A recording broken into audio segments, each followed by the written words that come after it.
Yeah, I mean, I never thought of this. Look, I'm very aware that a lot of the storytelling is physical, and this was going to have, you know, to make this movie anything remotely great, it had to be incredible in its action.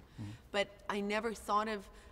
I don't think I think so much in genre. You know, I think to me this was just a great story, and I saw great potential for a woman to kind of like take ownership in this story.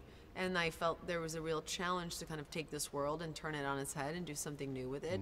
And then it turns out that, yeah, you know, I went and made a great action film, and that's not how it started out. And yeah, it was definitely not on the same budget that most movies, you know, summer blockbusters are made on. Yeah. You kind of went through the back door in a way. You were involved throughout the whole thing as a producer as well. Yeah, I was actively searching for a character like Lorraine. I was looking for something where a female could kind of play in that space, you know, given the same roles that men get, you know. And I was really looking for something that was unapologetic and kind of pushed the envelope for action for females. And you also don't have any, there was no label to your relationship with the people would label it bisexual or whatever. There's no label on that, the way your character approaches it. No, I really, it was important for me to have it just be normalized. And that's kind of my belief in all of it. You know, I think that in this day and age, those are things that we shouldn't have to explain anymore. What we needed for the story and for Lorraine was to have her meet somebody and have the audience see how much she struggles with having intimacy with someone. And that's really what we needed for the story. And so it's so secondary, thirdary that it's another woman that she meets that she does that with. And I had that surgery you had, the screw in your... Yeah. Yeah, that's pretty intense. I mean, how did all that happen? It was just from clenching?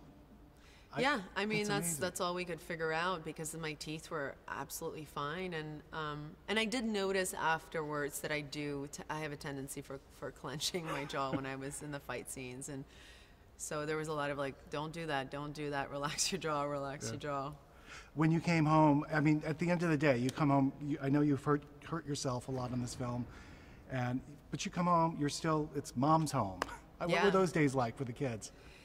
You know, most of the time they didn't know anything that happened to me during the day, and we worked French hours, so I had an incredible work and family time because our hours, you know, in the mornings I could feed my baby, and I could have breakfast with my eldest, and I could, you know, make sure that school buses happened and all of that, and then went to work, and I came home dinner time.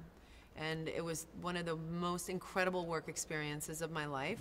But there were days where I came home and they had no clue what I had done, and I couldn't pick up my baby. I mean, my ribs hurt that badly that I couldn't hold my own child. And my mom was kind enough to come out and watch my kids for me. And I think she was a little concerned. You know, she definitely pulled her mom mode on me. But yeah, I was like, oh, don't jump. Oh God, mommy hurts, mommy hurts. Tell me a little bit. I understand that between Tully and this, something happened. I don't know if it was you had to gain weight for the other role. You had like a chemical depression from it. Is that correct, or you categorize it? I don't know. I did. I kind of, you know, Jason and I talked about just kind of what the truth of that role was, and you know, it definitely is a story that I wanted to be honest about motherhood and about. You know, postpartum psychosis, and my body needed to look a certain way. But what I didn't realize was then kind of like getting to that place physically, I really kind of got to a place emotionally through the food that I wasn't expecting. And I think in a weird way, it probably helped me a little bit with the role. But in my private life, it was really like something that I'd never dealt with before. And the more I kind of checked into it, the more I realized it was the food I was eating, and mostly the sugar. You know, when you drink 6 Cokes a day, it's not, or soda, it's not healthy. Yeah. Well,